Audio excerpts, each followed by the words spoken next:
You could say even this harder than getting a ticket to the Renaissance tour or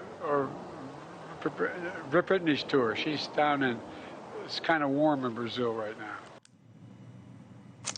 That's President Biden confusing a lot of things, among them Britney Spears and Taylor Swift, and he might want to call Taylor and apologize. Democrats, especially female Democrats, absolutely love Taylor Swift.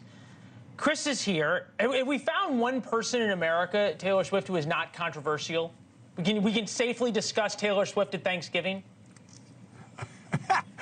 You certainly can at my house, although the 13-year-old is still sore that I didn't get tickets for her to go to the show in Chicago. But, you know, maybe she'll forget, although probably not now because I think she's watching this. No, but seriously, I feel like Taylor Swift is transcending, right? I mean, you had Elvis, you had the Beatles. You have these acts and these names, the Rolling Stones, that suddenly take on a superpower in the world. And you and I talked about this a couple weeks ago. I know you told me no, but I'm feeling like she is going to play a big role in the 2024 election, somehow, some way. Oh, no. If I said you were wrong, I apologize. I don't know whether she will. I hope for her sake she doesn't. Because if she is, the one thing that will certainly create the pendular effect that we know in the medium all too well about swinging from positive to negative is if she gets too overtly political beyond participation or issues that are very close to home for her as a young woman or whatever matters most to her. Politics will kill you when it comes to being popular. Yeah, no, it's a good point. What do you got on the show tonight? The always popular Chris Cuomo show. Well, the lead is that Britney Spears is Taylor Swift, and therefore it is fine to confuse the two. No, I'm kidding. Look at Leland taking me seriously. Well done. So I'm making a case up at the top.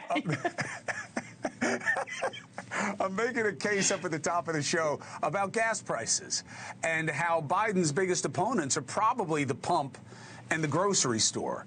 But we never talk about why. It's just another cudgel in our politics. Everything's too expensive.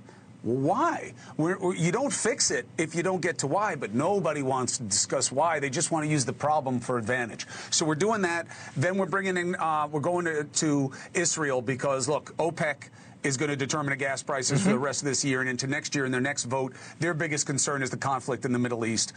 We've got the Israeli head of the IDF spokesperson, Kornikas, coming on to talk about the state of play there. We're going to look at the West Bank, which may well be the next front in this war. And then I have a very controversial topic. I have a guy writing a book about Scientology, and I want to talk to him about a policy within that faith called the Fair Game Policy. Which is an edict that allows the people in Scientology Chris, you're giving the whole show away. Chris, you're giving the whole show away. Well, remember the rule. One topic.